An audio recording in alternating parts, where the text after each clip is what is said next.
Students இப்போ next என்ன topic நம்ம பார்க்கலாம் அப்படின்னா கன்ஸ்ட்ரக்ஷன் எக்யூப்மெண்ட் இருந்தது. இதில் பேசிக்காக நம்ம பார்க்கும்போது அதில் இன்வால்வ் ஆகிற முக்கியமானது அப்படிலாம் நம்ம சொல்லும்போது அதோட காஸ்ட் ஆஃப் த எக்யூப்மெண்ட்டு, அதில் மேஜராக ஆப்ரேஷன் காஸ்ட் ஆஃப் எக்யூப்மெண்ட் இதெல்லாம் சும்மா பேசிக்காக வந்து தியரி தான். இதில் ஓவர் ஹெட் எக்ஸ்பெண்டிச்சர் மட்டும் சும்மா ஒரு வார்த்தை சொல்கிறாங்க. ஓவர் ஹெட் அப்படின்னாவே என்னென்னா does not directly contribute to the progress or outcome of the project. இன்டைரக்டாக வரக்கூடியது மாதிரி இருக்குது. எதுக்காக? அதோட டேக்ஸு, அந்த மிஷின் எதாவது ஸ்டோர் பண்ணி வைக்கணும், அதோட ரெண்ட்டு, அந்த அட்வர்டைஸ்மெண்ட் பண்ணுறதுக்கு, இந்த மாதிரி இருக்கிறது தான் ஓவர் ஹெட் சார்ஜ் இந்த மாதிரி சொல்கிறாங்க போல். ஓகேங்களா? ஸோ எக்யூப்மெண்ட் ரெண்டு தான், ஸ்டாண்டர்ட் டைப்பு, ஸ்பெஷல் டைப் அந்த மாதிரி பிரிக்கிறாங்க. இதெல்லாம் நார்மல் தான். அந்த செலெக்ஷன் நிறைய க்ரைட்டீரியா பேஸ் பண்ணி இருக்கும். அப்புறம் ஓகேங்களா, என்னென்ன க்ரைட்டீரியா, அதோட அவைலபிலிட்டி, அதோட எந்த இடத்துல யூஸ் ஆகுது, எவ்வளோ ஸ்பேர் பார்ட்ஸ் இருக்குது, அந்த மாதிரி இதெல்லாம் பேசிக் தான். சும்மா common sense questions. Type of equipments நம்ம பார்த்தோம்னா எக்ஸ்கவேஷன், நம்ம சைட்டில் போய் நம்ம சிவில் இன்ஜினியர் ஒர்க் பண்ணுறோன்னா எக்ஸ்கவேஷன் பண்ணணும், தோண்டணும், காம்பேக்ட் பண்ணணும், ஃபில் பண்ணி காம்பேக்ட் பண்ண வேண்டியிருக்கும். ஹாலிங், கேரி பண்ணிட்டு போக வேண்டியிருக்கும். ஹாய்ஸ்டிங் அப்படின்னா லிஃப்ட் பண்ண வேண்டியிருக்கும். கன்வேயிங், இன்னொரு இடத்துக்கு ட்ரான்ஸ்ஃபர் பண்ண வேண்டிய ஹாலிங், ஆல்மோஸ்ட் லிஃப்டிங் மாதிரி. ஸோ இந்த மாதிரி எக்யூப்மெண்ட்ஸ்லாம் நமக்கு தேவைப்படுது. ஒவ்வொரு எக்யூப்மெண்ட்டும் நம்ம பார்ப்போம். ஃபஸ்ட்டு எடுத்தோன்னே எக்ஸ்கவேஷன் எக்யூப்மெண்ட்ஸ். எக்ஸ்கவேஷனாக மண்ணை தோன்றுறது, அதை மூவ் பண்ணுறது, அந்த ரிலேட்டடாக இருக்கக்கூடிய எக்யூப்மெண்ட்ஸ்லாம் பார்ப்போம். இதில் நிறைய எக்யூப்மெண்ட்ஸ் இருக்கும். ஒவ்வொன்றுக்கும் என்ன ரோல் மட்டும் பார்த்தாவே போதும். மற்றபடி அதில் சைஸ் என்ன, அது என்னன்னு ரொம்பலாம் பார்த்தா ஞாபகம் வச்சுக்க முடியாது. டிராக்டர், நம்மளுக்கு நார்மலாக தெரியக்கூடிய டிராக்டர். இதில் வந்து உங்களுக்கு என்ஜின் இருக்கும். Engine energy into tractive energy. Engine energy தான் இருக்கும், அதை புல் பண்ணி இழுத்துட்டு போகும். டிராக்டிவ் எஃபர்ட்டு கொடுக்கும். புல் பண்ணிட்டு இழுத்துட்டு போகிறது தான் டிராக்டிவ் அப்படின்னு சொல்கிறது. இது கிராவலர் டைப்பாகவும் இருக்கும், வீல் டைப்பாகவும் இருக்கும். Wheel or pneumatic. கிராவலர்னால் இந்த மாதிரி chain type. Wheel or pneumatic அப்படின்னா நம்ம ப்ரெஷர், நியூமேட்டிக்னா pressure or wheel, pressure type. So இதில் நம்ம பார்த்தோம்னா கிராவலர் டைப் அப்படின்னா ஸ்பீட் ரொம்ப கம்மியாக இருக்கும், செயின் இருக்கும். எங்கே யூஸ் பண்ணுவோம்? அன்ஈவன் கிரவுண்ட் சர்ஃபேஸில் யூஸ் பண்ணுவோம். பேமெண்ட்டை வந்து இதெல்லாம் வந்து டேமேஜ் பண்ணுவோம். மோர் எக்ஸ்பென்சிவ் தேன் த வீல்டு டைப். ஓகேவா? பஞ்சர் எதுவுமே ஆகவில்லை, அவ்வளோதான், நீட்டாக எல்லா இடத்துக்கும் போயிட்டு வந்துடும். பட் ஆனால் இதுவை எடுத்துகிட்டு அப்படின்னா இது ஸ்பீடு அதிகமாக இருக்கும், கொஞ்சம் வேகமாக போகும். லாங் டிஸ்டன்ஸ் வரைக்கும் இதை கேரி பண்ணி நம்ம கொண்டு போகலாம். பட் இதெல்லாம் வந்து நம்ம சைடுக்கு கொண்டு போய் பக்கத்தில் வச்சு தான் நம்ம அதை மூவ் பண்ண வைக்க முடியும். இது வந்து ஸ்மூத் ரோடுக்கு தான் இது யூஸ்ஃபுல்லாக இருக்கும். ஸோ இந்த இமேஜும் பாருங்கள், அப்படி தான் நம்ம ஞாபகம் வச்சுக்க முடியும். டிராக்டரில் செயின் டைப்னா கிராலர், தவழ்ந்து போகிற மாதிரி கிராலர். அப்புறம் வந்து நியூமேட்டிக் அப்படின்னா டயரு. ஓகேவா? ரெண்டாவது புல்டோசர். புல்டோசர்னால் அந்த மாதிரி முன்னாடி பிளேட் இருக்கும், அந்த மாதிரி இருக்கிற புல்டோசரு. அதுக்கு என்ன கொடுத்துருக்கு அப்படின்னா போர்டு ஆர் பிளேடு இருக்கும்னு சொல்லியிருக்காங்க. இது வந்து புஷ் பண்ணிவிட்டு கொண்டு போய்கிட்டு இருக்கோம். இந்த மாதிரி புஷ் பண்ணி முன்னாடி கொண்டு போகிறது தான் இதோட வேலை. ஃபார் ஹார்ட் கிரவுண்ட், இது வந்து எண்டில் வந்து டீத்து வேணால், இதோட எண்டில் வந்து வேணால் டீத்து வந்து ஹார்டான கிரவுண்டில் அந்த எண்டில் டீத்தெல்லாம் கூட இருக்கும் அப்படின்றாங்க. Up to about 100 metre distance வரைக்கும் அதை ஹால் பண்ணி கொண்டு போகும். ஷார்ட் டிஸ்டன்ஸுக்கு இது யூஸ் பண்ணிக்கலாம். அதில் ஆங்கிள் டோசர், புல்டோசர் அப்படின்னா 90 டிகிரி புல்டோசர். ஆங்கிள் டோசர்னால் அது ஒரு ஜெனரலாக ஒரு இன்க்ளைண்டாக இருக்கும். அந்த பிளேடு வந்து இன்க்ளைண்டாகவே இருக்கும். ஓகேங்களா? ஒரு 30 டிகிரிக்கு இன்க்ளைண்டாக இருக்கும் பிளேடு. ஸோ ஆங்கிள் டோசர் அப்படின்னா பர்ஃபெக்டாக 90 டிகிரி. இது வந்து ஒரு இன்க்ளைண்டாக இருக்கக்கூடியதான். இது இப்படி இருந்து 90 டிகிரி, இது வந்து இப்படி இன்க்ளைண்டாக இருக்கக்கூடியது bulldozer. Angle dozer normal 30 degree. So dozer அப்படின்னா நார்மலாக நம்ம லிஃப்ட் பண்ணி அதை லிஃப்ட் பண்ணல, அதை புஷ் பண்ணி கொண்டு போகிறதுக்கு யூஸ் பண்ணுறது. கிரேடர் அப்படின்னா ஐஎஸ் புஷ் பண்ணாட்டி இந்த மாதிரி பிளேடு இருக்கும். இதோட வேலை வந்து ஸ்மூத் பண்ணக்கூடியது. இங்கே இருக்கும் shapes the ground and spread the loose material. அந்த லெவல் பண்ணுறது தான் கிரேடர். கிரேட்னா லெவல் அப்படின்னா, கிரேட்னா ஸ்லோப், அது மாதிரி சொல்கிறது தான். கிரேடர் அப்படின்னா அதை லெவல் பண்ணுறது. இதுலேயே மோட்டார், எலிவேட்டிங் கிரேடர் அது மாதிரிலாம் இருக்குது. ஸோ வித்தாவது பிளேட் 3 to 4 மீட்டர். ஸோ உண்மையில் அப்படி தான் வந்துச்சு. எது வந்து லெவல் பண்ணுறதுக்கு எது யூஸ் ஆகும் அப்படின்னா ஆப்ஷன் கிரேடர் அப்படின்றது ஆன்சராக இருந்துச்சு. அப்புறம் ஸ்க்ராபர் அப்படின்னா இதுவும் லெவல் பண்ணுற மாதிரி ஒர்க் ஆகும். ஆனால் இது என்ன பண்ணுதுன்னா அதை டிக் பண்ணும், லோட் பண்ணி, ஹால் பண்ணி, டிஸ்சார்ஜ் பண்ணி நம்ம தேவையான இடத்துக்கு கொண்டு போய் அதுவே போட்டுரும். இதில் பக்கெட்டும் இருக்கும், பவுலும் இருக்கும். இந்த மாதிரி பவுலும் இருக்கும். ஸோ இதுவே எல்லா வேலையும் அதுவே பண்ணணும். வெட்டி எடுத்து அதுவே ஹோல்டு பண்ணி அதுவே எங்கே போய் வேணுமோ அது போய் கொட்டிடுறோம். இதுலேயே வந்து ஆக்சிலோட அதிகமான ஆக்சில் இருக்கலாம். இங்கே ஒரு ஆக்சில் 2க்கு மேற்பட்டதோடு இருக்கலாம். இதில் என்ன சொல்கிறாங்கன்னா இதில் யூனிட்ஸ் என்னென்னு பார்த்துக்கோங்கன்னா, இந்த இடத்துல இது பேர் பவுல். ஓகேங்களா? இதுக்குள்ளே போகிற சாயிலை கண்ட்ரோல் பண்ணுறது. இது எப்படின்னா அது மூவ் ஆகிட்டே போகும். இந்த கீழே இந்த இதுக்குள்ளேருந்து சாயில் வந்து உள்ளுக்கு என்ட்ரு ஆகும். அந்த உள்ளுக்கு என்ட்ராகிட்டா ஃபுல்லாகிடுச்சுன்னா அதை க்ளோஸ் பண்ணுறதுக்கு யூஸ் பண்ணக்கூடிய apron. Apron is provided in front of the container to control and regulate the flow of the earth. அதுக்குள்ளே சாயில் போகிறது வர்றது, அதுக்கெல்லாம் அந்த பவுலுக்குள்ளே போகிறது வரதை கண்ட்ரோல் பண்ணுறதுக்கு யூஸ் பண்ணுறது அந்த ஏப்ரான் அப்படின்றது. இதில் பவர் யூனிட், ஸ்கிராப்பர் யூனிட், இது இங்கே இருக்கிறது ஸ்கிராப்பர் யூனிட்டு, இது பவர் யூனிட்டு. ஸோ இது ரெண்டுமே இருக்கும். ஸோ இதில் வேலை வந்து அது அப்படியே கிரவுண்டில் அண்டுலேட்டராக கிரவுண்ட் இருக்கும், அது மேலே போகும், எக்ஸ்ட்ரா இருக்க மண்ணெல்லாம் வெட்டி அதுக்குள்ளே அந்த பாக்கெட்டுக்குள்ளே போட்டு வரும். அதுவே தேவையான இடத்துல போய் அது போய் ஏப்ரான் அப்புறம் க்ளோஸ் ஆகிடும், தேவையான இடத்துல போய் அது போய் நம்ம டிஸ்சார்ஜ் பண்ணிடுவோம். ஸோ அது அப்புறம் வந்து ரிப்பர் ஆர் சாக்ரிஃபைஸர். ரிப்பர் அப்படின்னா இந்த மாதிரி பிளேட் இருக்குது, நம்ம நிலத்துலலாம் உழுகிறதுக்கெலாம் தேவைப்படும்ல அந்த இது. மோஸ்ட்டாக வந்து இது எதுக்கு தேவைன்னா ஹார்டான அண்டுலேட்டடாக இருக்குது, நம்ம ஹார்டான நார்மலான சாஃப்டாக இருந்துச்சு அப்படின்னா நம்ம ஸ்க்ராப்பர் பண்ணால் போதும். பட் ஹார்டாக இருக்குன்னா நம்ம ஸ்க்ராப்பர் யூஸ் பண்ண முடியாது. அதை வந்து ஸ்மூத்தன் பண்ணணும்ல, அதை அதை அந்த ஹார்டான சாயிலை வந்து லூசன் பண்ணுறதுக்கு இது யூஸ் ஆகுது. இது பேர் ரிப்பர் ஆர் சாக்ரிஃபைஸர். ஓகே, அதுக்கடுத்து எக்ஸ்கவேட்டர் அப்படின்னு நம்ம சொல்கிறோம்.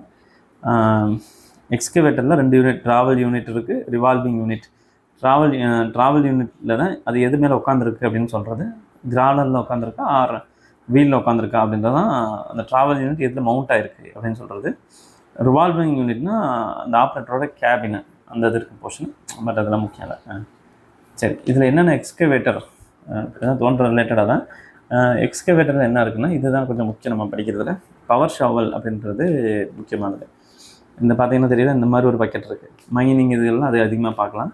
இது இருக்குன்னா நம்ம ஒரு லெவலில் இருந்து நம்மளுக்கு மேலே இருக்க மோஸ்ட்டாக அந்த on the ground, above the கிரவுண்டை தான் மேஜராக இது ஒர்க் பண்ணும். At or above the operating level. மோஸ்ட்டாக ஆப்ரேட்டிங் அதோட ஹையர் லெவலில் இருக்கிறது நல்லாவே ஒர்க் பண்ணும். கீழே கிரவுண்ட் லெவல் கீழே இருந்துச்சுன்னா அந்தளவுக்கு இது ஒர்க் ஆகாது பவர் ஷாவலோடது. இது அப்புறம் சாலிட் ராக்லாம் அந்தளவுக்கு இது ஒர்க் பண்ணாது, கட் பண்ணிலாம் எடுக்காது சாலிட் ராக்கில்.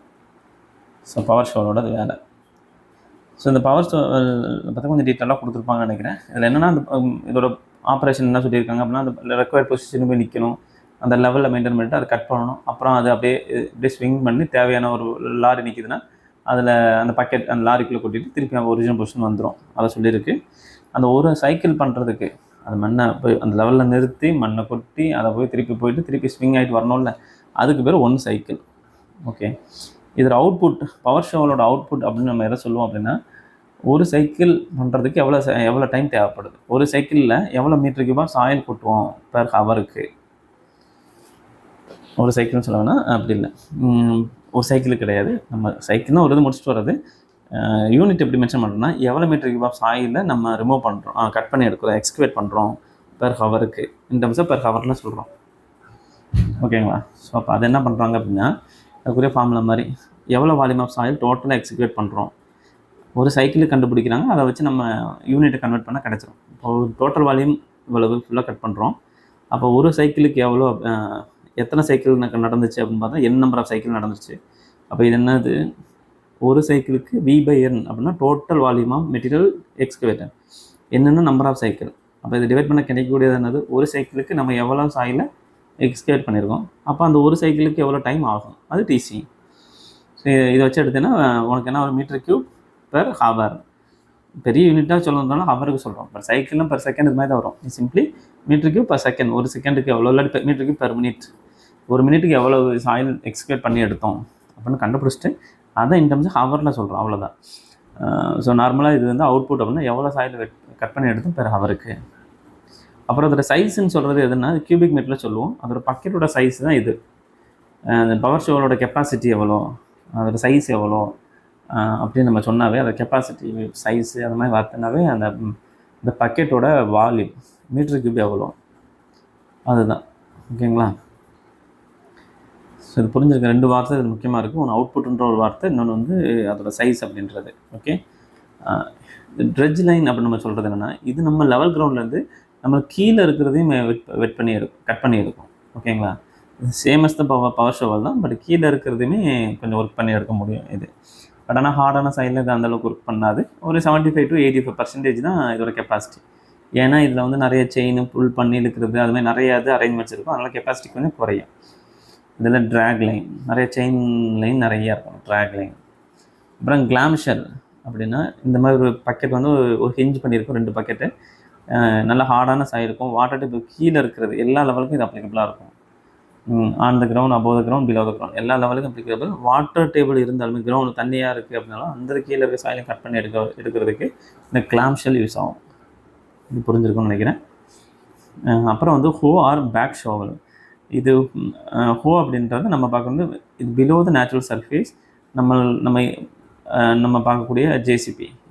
இது வந்து என்னென்னா நம்ம இருக்கிறதுக்கு பக்கத்துலேயே எக்ஸ்கவேட் பண்ணோம்னா ரொம்ப கீழே இருக்க பிலோ த கிரவுண்டுக்கு இது யூஸ் ஆகும்.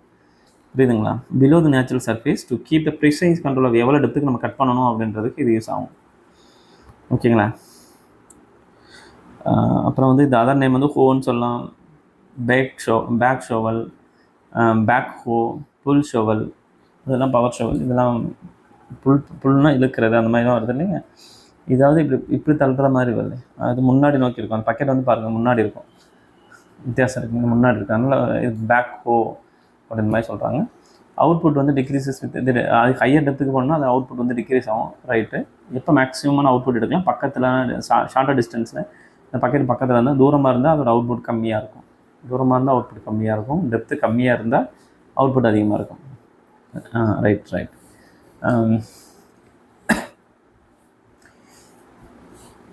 இது அவுட்புட் வந்து same as the power shovel தான் அட் மாடரேட் டெப்த்துக்கு. பட் ரெடியூசஸ் த டீப்பர் டெப்த்தாக இருந்தால் அவுட்புட் வந்து கம்மியாயிடும். ஓகேங்க. இந்த இது அப்புறம் வந்து நம்ம பார்த்ததெல்லாம் எக்ஸ்கவேஷன் எக்யூப்மெண்ட்ஸ். இன்னும் வந்து ட்ரெட்ஜர். இந்த வார்த்தை சில எக்யூப்மெண்ட்ஸ்லாம் அந்த வார்த்தை வச்சு பிடிக்கிறாங்க. கிரேடர் அப்படின்னா கிரேட் பண்ணணும் அப்படின்னு அமைச்சுக்கணும். ட்ரெட்ஜர் அப்படின்னா நம்ம ட்ரெட்ஜிங்னு படிச்சிருக்கோம். சில்ட்டிங்கும் அதிகம் நடக்குது கடலுக்குள்ளே. அந்த போர்ட்டு பக்கத்துலலாம் அந்த ட்ரெட்ஜிங் நிறையா நடக்கும். சில்ட்டிங் ஆகுதுன்னா அதை ரிமூவ் பண்ணுறதுக்கு நம்ம யூஸ் பண்ணுறதுனா ட்ரெட்ஜிங்னு சொல்லியிருக்கோம். ஸோ அந்த டெக்னிக் தான். ஸோ டிப்பர் ட்ரெட்ஜர் அப்படின்னு சொல்கிறாங்க. இது என்ன பண்ணால் இதே மாதிரி பக்கெட் இருக்கும் போது இது பக்கத்துலேயே all type of soil, excavate all type of soil. இதில் கெப்பாசிட்டி இதெல்லாம் அதிகம் கேட்டதில்லை. சரி, ஓகே. இது லேடர் டைப்பு அப்படின்னா இந்த பெல்ட் மாதிரி இருக்கும் போதுன்னா இதில் பக்கெட்டாக இருக்குது. இந்த பக்கெட் உள்ளே போய்ட்டு இதில் மண் தோண்டிட்டு இப்படி வந்துக்கிட்டே இருக்கும். அப்புறம் மேலே வரும்போது இதில் வந்து கொட்டி எடுத்துருவாங்க. ஒரு புள்ளி செயின் டைப்பு மூவ் ஆகிக்கிட்டே இருக்கும். இங்கேயும் பார்த்தோன்னா தெரியும். இந்த பக்கெட்டாக இருக்குங்கன்னா அந்த இது பக்கெட் போகிறோம், அப்படியே உள்ளுக்கு போய்ட்டு எடுத்து வரும். இதுலேயே செக்ஷன் ஆஃப் ஹைட்ராலிக் ட்ரெட்ஜர். இது வந்து சும்மா நம்ம இழுக்கிற மாதிரி ஏதோ இருக்குது போல். இது ஹை பவர்டு பம்பு மோட்டர் இது வச்சு யூஸ் பண்ணியிருப்பாங்க. வெசலில் வந்து பெரிய வெசல் இருக்குன்னா அதில் இதை அட்டாச் பண்ணியிருப்பாங்க. ஓகேங்களா? இது அப்புறம் இந்த பெரிய பெரிய மெஷின். இது வந்து சும்மா சிம்பிளான போட்டு பாண்டூனில் இருக்கிற மாதிரி இருக்குது. இது நல்ல ஒரு வெசல்னால் நல்ல பவர்டு போட்டு, ஷிப்பு அந்த மாதிரி இருக்கிறதுல இருக்கக்கூடியது. ஸோ ட்ரெட்ஜர் அப்படின்னா கடலுக்குள்ளே இருக்கக்கூடிய டீசில்டேஷன் பண்ணுறதுக்கு யூஸ் பண்ணக்கூடிய எக்யூப்மெண்ட்ஸ். ஓகேங்களா? அது அப்புறம் ட்ரெஞ்ச் ஆர் டிச்சர். ட்ரெஞ்ச்னால் தெரியும், நம்ம பைப் லைன்லாம் போடும்போது ஒரு ட்ரெஞ்சு. டிச்சுன்னா ரோடோட சைடில் சின்ன பார்த்தா போகும்ல, டிச் லைன், ட்ரெஞ்ச் லைன், பள்ளம், கெனால் மாதிரி இருக்கிறது, அதுக்கு யூஸ் பண்ணுறது. இப்போ பிளேட் டைப் ட்ரென்ச்சர். ஆமாம், இதில் வார்த்தையில் பிளேட் டைப்பாகவும் இருக்குது, வீல் டைப்பாகவும் இருக்குது.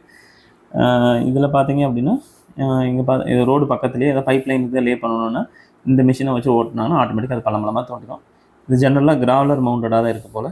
Use for gases, pipe line, telephonic line இந்த மாதிரி இதுகளுக்கு யூஸ் ஆகுது.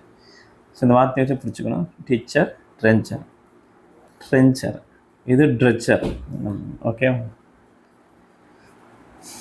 இந்த வீல் டைப்பு ட்ரென்ச்சர் அது மாதிரிலாம் இருக்குது போல். சரி, அதில் 2 டைப் இருக்குது. சரி, இதெல்லாம் முடிஞ்சிச்சு. இப்போ காம்பாக்ஷன் பண்ணக்கூடிய எக்யூப்மெண்ட்ஸ். காம்பாக்ஷன் பண்ணக்கூடியதுக்கு வந்து ஃபஸ்ட்டு நம்ம ஸ்மூத் வீல் ரோலர், இந்த மாதிரி ரொட்டேட்டிங் ட்ரம் இருக்குல்ல, ஸ்மூத் வீல். இது ஆக்சுவலாக அது ப்ரெஷரை கண்ட்ரோல் பண்ணுறதுக்கு தான். இதுக்குள்ளே வாட்டர் ஆறு சாண்ட் இதை போட்டு ஃபில் பண்ணியிருப்பாங்க. இது அப் டு திக்னஸ் வந்து 15 cm டெப்த்துக்கு நல்லாவே காம்பேக்ட் பண்ணுறது யூஸ் ஆகுது.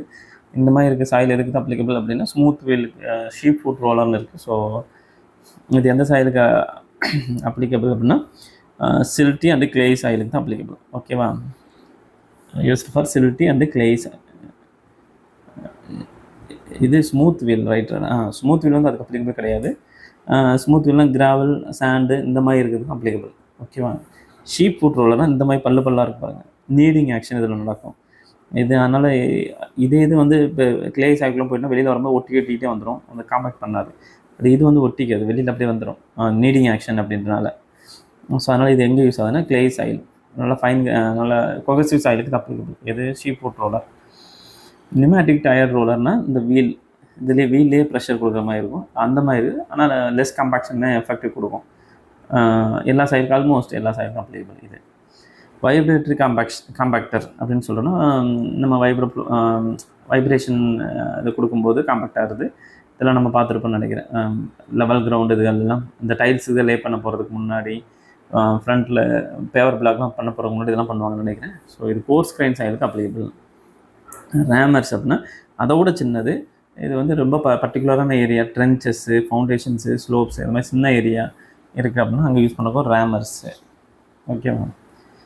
அப்புறம் இந்த சம்பு இதுகள்லாம் இருந்துச்சுன்னா அந்த இடத்துல நம்ம காம்பேக்டாக கண்ட்ரோல்டு வேலை நம்ம காம்பேக்ஷன் பண்ணணும். அந்த இடத்துல இந்த ரேமர் யூஸ் ஆகும்.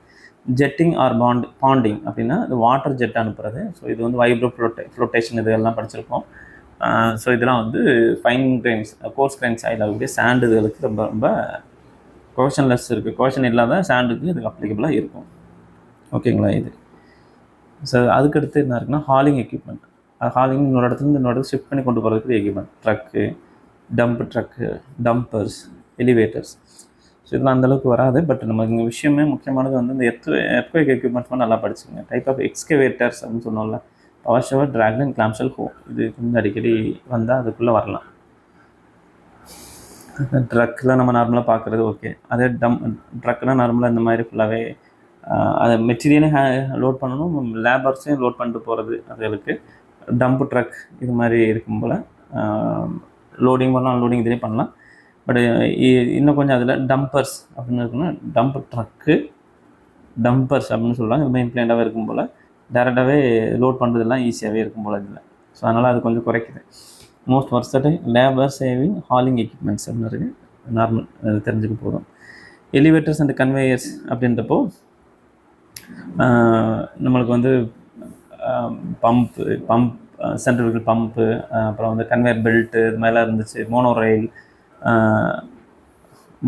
ரயில் இதெல்லாம் இருந்துச்சு அப்படின்னா கன்ஸ்ட்ரக்ஷன் சைட்டில் மெட்டீரியல் இங்கேருந்து ஹேண்டில் பண்ணி போகிறதுக்கு அதுக்கு யூஸ் பண்ணுறது இது.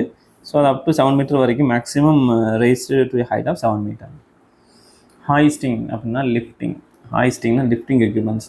இது என்னென்ன இருக்குன்னா ஸ்டேஷ்னரி கிரெயின், அதுக்கு இன்னொரு பேர் டெர்ரி கிரெயின் ஞாபகம் வச்சுக்கோங்க. ஸ்டேஷ்னரிக்கு பேர் டெர்ரி கிரெயின், அது டைப் derrick crane. Mobile crane move ஆகக்கூடியதாக இருக்கும். இந்த கிரெயின் வந்து அப்படியே ஃபிக்ஸ்டாக இருக்கிறது, இது மூவ் ஆகக்கூடியது. ரெண்டையும் கம்பேர் பண்ணால் சுத்தவும், அது மூவ் ஆகும், சுத்தவும் செய்யும் ஒரே இடத்துல நின்றுட்டு. அது வந்து வேர்லர் கிரெயின். அப்புறம் ஹைட்ராலிக் டவர் கிரெயின் பெரிய பெரிய டால் பில்டிங், இண்டஸ்ட்ரியல் பில்டிங் நம்ம பார்க்கும்போது பெரிய பெரிய கன்ஸ்ட்ரக்ஷன் பண்ணிக்கலாம். ஒரு டவர் அப்படியே பெருசாக சுற்றிக்கிட்டே இருக்கும்ல, அந்த தான் வந்து tower crane. Very tall industrial building use ஆகும். இது நார்மலாக நம்ம பார்க்குறது டவர் கிரெயின். கேண்ட்ரி கிரெயின்னா ஃபேக்ட்ரி, ஒர்க் ஷாப்லலாம் மெஷின்லாம் தூக்கி வைக்கிறதுக்கு அங்கே யூஸ் பண்ணக்கூடிய கிரெயின். ஸோ நம்ம இதுவரை நிறைய எக்யூப்மெண்ட் பார்த்த மாதிரி இருக்கும். பட் அந்த நேம் வச்சு கொஞ்சம் பார்த்தோன்னா கொஞ்சம் பிடிபடும், எது அதுக்கு யூஸ் ஆச்சு அப்படின்ற மாதிரி கொஞ்சம் பார்த்தீங்கன்னா இந்த லிஸ்ட் மட்டும் பண்ணினா போதும். எக்ஸ்கவேஷனுக்கு எதுலாம் யூஸ் ஆகுது, எக்ஸ்கவேஷன் நிறைய திருப்பி போகிற மாதிரி இருக்குது. ஓகே. காம்பாக்ஷனுக்கு என்னெல்லாம் வருது, ஹாலிங் அப்படின்னா என்ன வருது, ஹாய்ஸ்டிங்னா லிஃப்ட் பண்ணுறதுக்கு, கன்வேயிங்க்கு என்ன அப்படின்னு கொஞ்சம் பார்த்துட்டா போதும். பட் இல்லாட்டி அந்த நேமை வச்சு நம்மளால் கண்டுபிடிக்க முடியுது, ஐடென்டிஃபை பண்ண முடியுதா அப்படின்னு மட்டும் போதும். ஓகே. இதில் வந்து இந்த எல்லாமே கிராலர் டைப்பு இதுகள்லாம் இருக்குது இல்லைங்க, இது பூரா நம்ம அதோட யூசஸ் தான் பார்க்குறோம். டெக்னிக்கலாக அதுக்கு எவ்வளோ கெப்பாசிட்டி இருக்குது, எவ்வளோ ரெசிஸ்டன்ஸு கொடுக்கும், எவ்வளோ பவர் தேவைப்படும், அந்த மாதிரி இருக்கிறதும் டெக்னிக்கல் ஃபண்டமெண்டல்ஸ் ஆஃப் எக்யூப்மெண்ட்ஸும் கொஞ்சம் ஒரு சின்ன டாபிக் இருக்குது. ஐஎஸில் வருது, பட் ஏஐயில் லைட்டாக அது வரும், பட் கொடுக்கலாம். கவனிங்க. ரோலிங் ஒரு வெஹிக்கிள் வந்து புல் பண்ணிட்டு போகுது அப்படின்னா என்னென்ன ரெசிஸ்டன்ஸ் தேவைப்படுதுன்னா, ஒரு லெவல் கிரவுண்டில் மூவ் ஆகிட்டு போனால் ரோல் ஆகிட்டு போகணும், அதுக்கு எகைன்ஸ்டாக ஒரு ரெசிஸ்டன்ஸ் இருக்கும், அது பேர் ரோலிங் ரெசிஸ்டன்ஸ். அது எவ்வளோ அப்படின்னா, இதை புல் பண்ணிட்டு போகிறது பவர், அட்ராக்டிவ் பவர், அதில் வெயிட்டு W. ஓகேங்க. ஸோ இந்த ரோலிங் ரெசிஸ்டன்ஸ் எவ்வளோ அப்படின்னா P/W. ரோலிங் ரெசிஸ்டன்ஸ் அப்படின்றப்போ அந்த ரோலிங் ரெசிஸ்டன்ஸ் அப்படின்னா இந்த ஃப்ரிக்ஷன் வேல்யூ எவ்வளோ அப்படின்னா P/W. ஓகேங்களா. இது அதுன்னு என்ன அர்த்தம் பாருங்கள். எவ்வளோ ரோலிங் ரெசிஸ்டன்ஸ் ஒரு ஒரு எவ்வளோ ஒரு ஆர் ஈக்குவல் டு பி/டபிள்யூ. பின்னா கேஜில் எவ்வளோ கேஜி ரெசிஸ்டன்ஸ் வரும் பெர் டன் ஆஃப் வெஹிக்கிளுக்கு. அந்த வெஹிக்கிள் வந்து அவ்வளோ பெரிய டன் இருக்க வெஹிக்கிள் வந்து மூவ் ஆகணும் அப்படின்னா, இவ்வளோ பவர் கொடுத்து மூவ் ஆகணும்னா எவ்வளோ ரெசிஸ்டன்ஸ் ஆப்போசிட்டில் வரும் அப்படின்றது தான் இது பி/டபிள்யூ. கொஞ்சம் பார்த்துக்கணும். கிரேட் ரெசிஸ்டன்ஸ் அப்படின்னா இது லெவல் கிரவுண்டில் போகும்போது, அதுவே இன்க்ளைண்டான கிரவுண்டில் போகும்போது இன்னும் கொஞ்சம் ரெசிஸ்டன்ஸ் அதிகமாக கொடுக்கணும்ல. அதே எவ்வளோ சொல்கிறாங்கன்னா, ஃபார் 1% கிரேடுக்கு ஜென்ரலான வேல்யூ 1% கிரேடாக இருந்துச்சு அப்படின்னா 1/100 அப்படி இருந்துச்சுன்னா எவ்வளோ ரெசிஸ்டன்ஸ் வரும்னா, அந்த கிரேடை ஓவர் கம் பண்ணுறதுக்கு எவ்வளோ ரெசிஸ்டன்ஸ் வரும்னா 10 kg வரும். இது அதோட ஆக்சுவல் வெயிட்டை பொறுத்தது. இந்த டபிள்யூன்றதுலாம் இதோட ஆக்சுவல் வெயிட்டை பொறுத்ததுங்க. ஸோ அதனால் எவ்வளோ ரெசிஸ்டன்ஸ் வரும்னா பெர் டன்னை பொறுத்து அப்படின்ற மாதிரி சொல்லிக்கலாம், டபிள்யூவை பொறுத்து. இது என்னென்னா, இப்போ ஒரு டன் ஆஃப் டோட்டல் வெஹிக்கிள் ஒரு டன்னுக்கு எவ்வளோ கேஜினா 10 kg ரெசிஸ்டன்ஸ் வரும் இந்த இன்க்ளைண்டு சர்ஃபேஸில் போகும்போது, கிரேடில் போகும்போது. ஸோ டோட்டல் ரெசிஸ்டன்ஸ் அப்படின்னா ரோலிங்னா லெவல் கிரவுண்டில் போகிறது எவ்வளோ ஆர் வருது அப்படின்றது ஒன்று.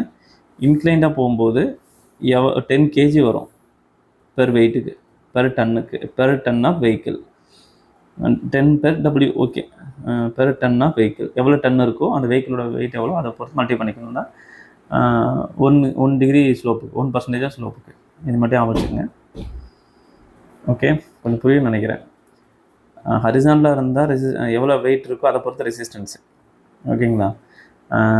எவ்வளோ இங்கே இழுத்துட்டு போமோ அதை பொறுத்து ரெசிஸ்டன்ஸ் டெவலப் ஆகும். இன்க்ளைண்டாக இருக்குது, ஸ்லோப்டாக இருக்குன்னா 1% ஸ்லோப்புக்கு அதில் 10 kg ரெசிஸ்டன்ஸ் டெவலப் ஆகும் ஒரு டன்னுக்கு.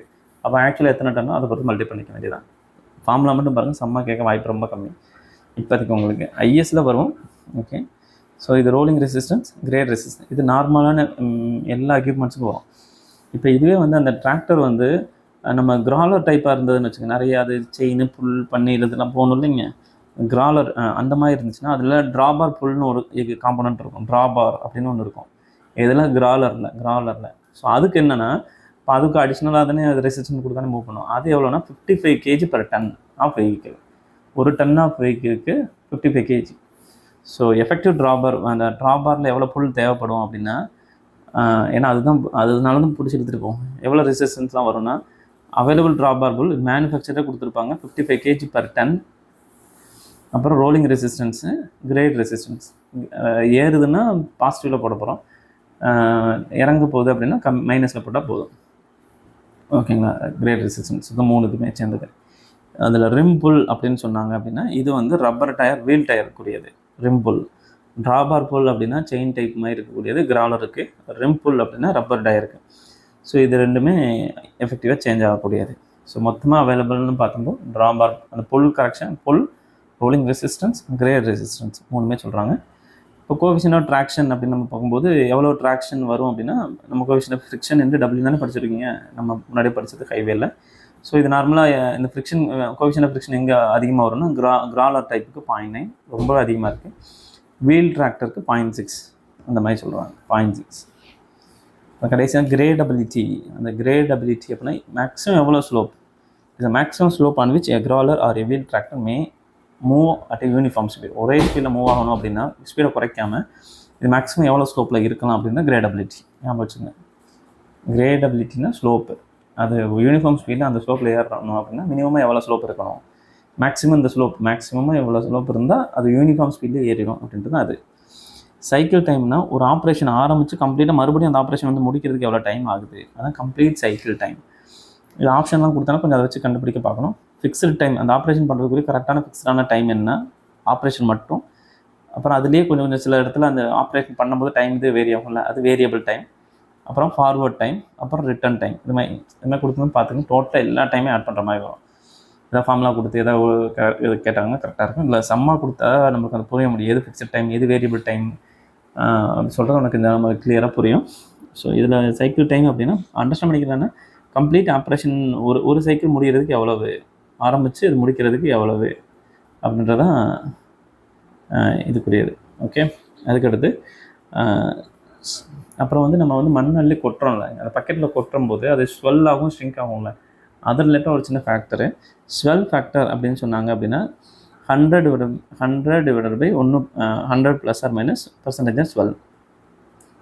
ஷ்ரிங்கேஜ் ஆகுதுன்னா 100/100 மைனஸ் பர்சன்டேஜ் ஆஃப் ஷ்ரிங்கேஜ்.